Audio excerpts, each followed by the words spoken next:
This is the old courthouse. This is the courthouse that Billy escaped from.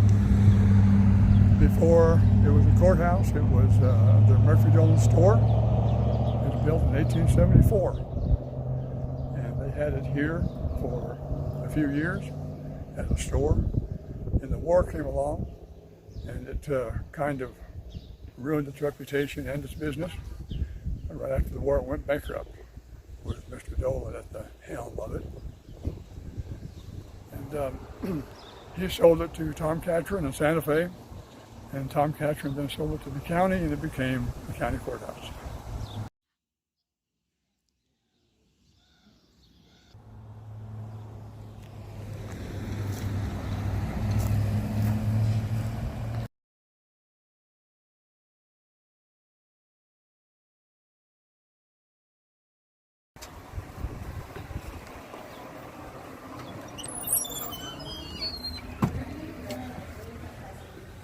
Well, I think so. I've tried. She's not real cooperative anymore. Hi. You guys have fun. Thank you. Hello, Herb. Hello, hello. Nice to meet you here at the old courthouse. Okay. Are you becoming famous? No, I'm not becoming famous Oh, at all. shoot. Matter of fact, I'm using an alias name. Oh, you are.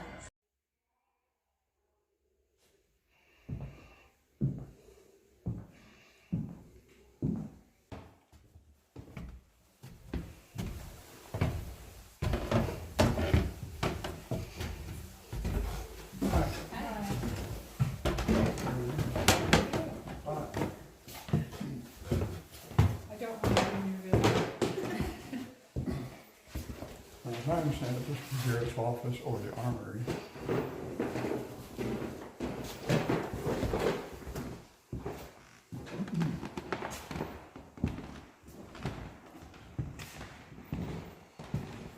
These white lines outline the room.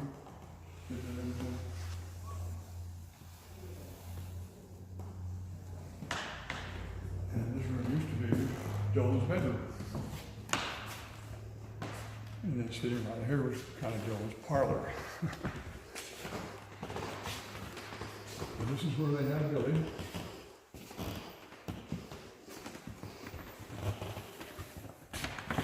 Like you said, it was tied to the floor, chained to the floor, and sat here playing cards and passing the time with Deputy Bell. The other deputy, Ollinger, had taken 4 other prisoners who were in that room over there. It's where the jail with actual bars was. 4 prisoners were there, and Ollinger had taken them across the street to the Wortley for dinner, for lunch. And when he was over there, he heard a bang. And the bang was the shot that Billy fired at the Bell. So he came running across the street to see what the problem was. And he ran into an old fellow named Godfrey Gauss, who was the general handyman around town, but he was also the cook for a little cook place that stood behind the courthouse here. And he heard the shot too. He came running over from the backyard as Bell exited the building from downstairs. And Bell fell into his arms, mortally wounded, and fell to the ground. Godfrey Gauss then went around that side of the building, came out here, ran into Ollinger as he was coming across the street, and Godfrey Gauss said to him, that Billy had just shot Bell, and at that very moment, Billy was standing here at this window with Bell's shotgun loaded with buckshot, holding it out the window, and Bell So the story goes, looked up, saw Billy, and said, well, he killed me too.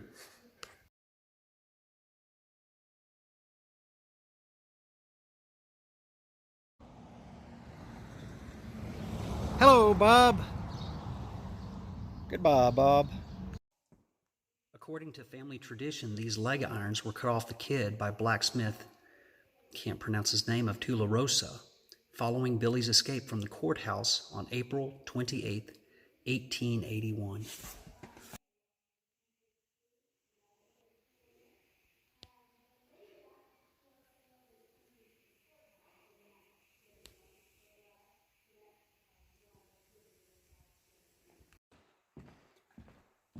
There's actually a Masonic lodge up here on the second floor of the Dolan House.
Passed through this way, you probably saw that was the post office and the county clerk's office, and then Murphy's business office was the room off in the corner back there.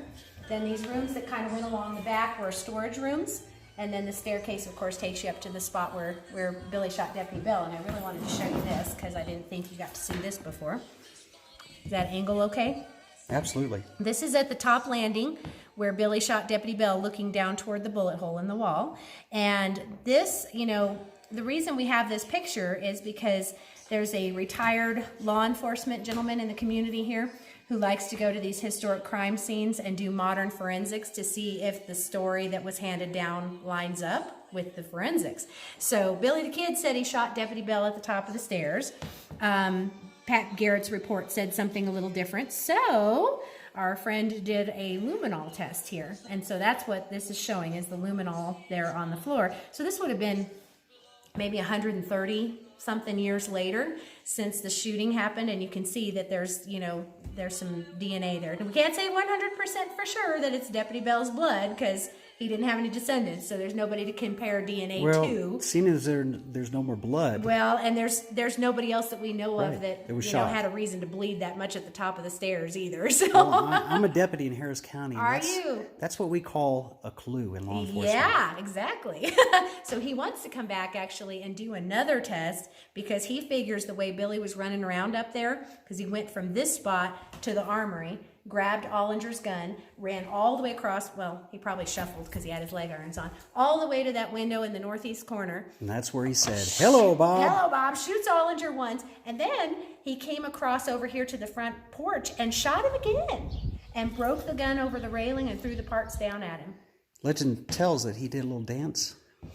Maybe. I've never come across that. Really? Wouldn't surprise me if he did, but he was not in a hurry to get out of here. He hung around for about an hour. Well, he had killed all the law enforcement in the town. Killed all the law enforcement, exactly. And, you know, the locals were all kind of on his team, so he just hung around until they had time to come in and help him, you know, break his leg irons, and they gave him a horse, and he could throw his leg over the horse, and off he went.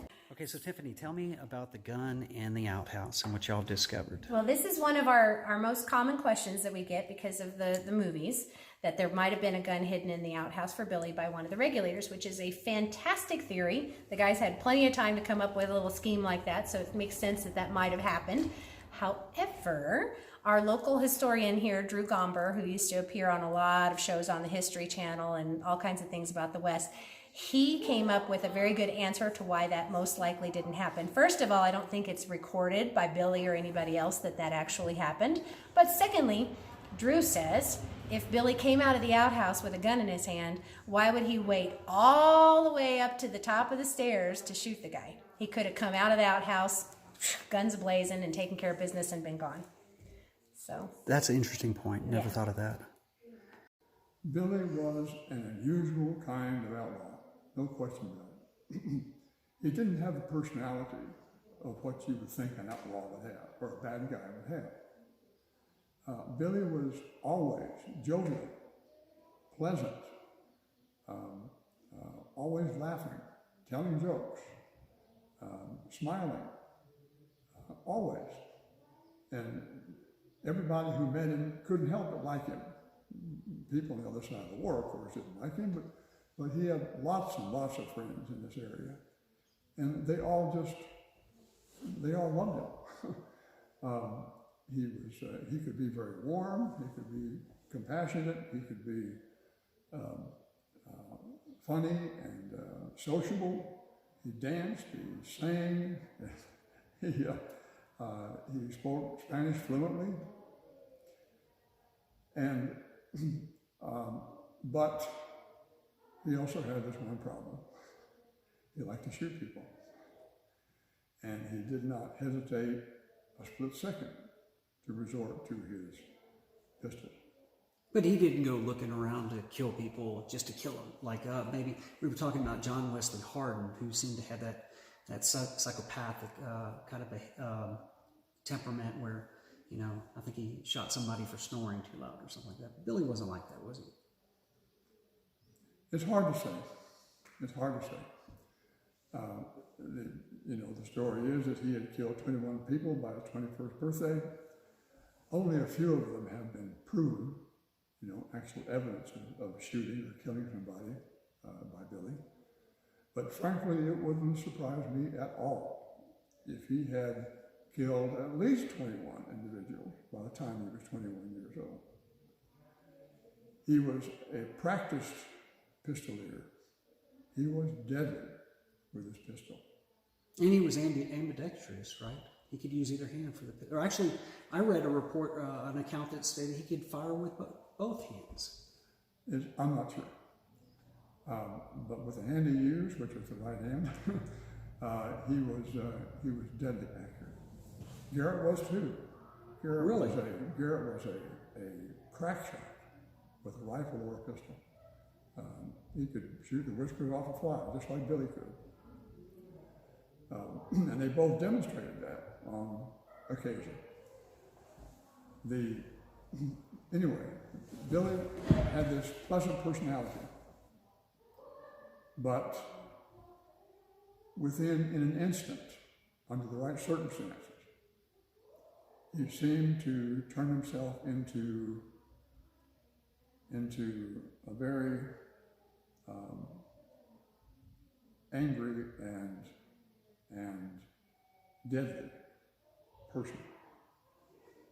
He was always the first one to step up when there was danger. He was a natural leader. When he first came here, he wasn't known as a leader, but by the time the war was over, he was the leader of that faction of the Lincoln County War and with his regulators. But everybody liked him. But he would not hesitate to resort to his pistols.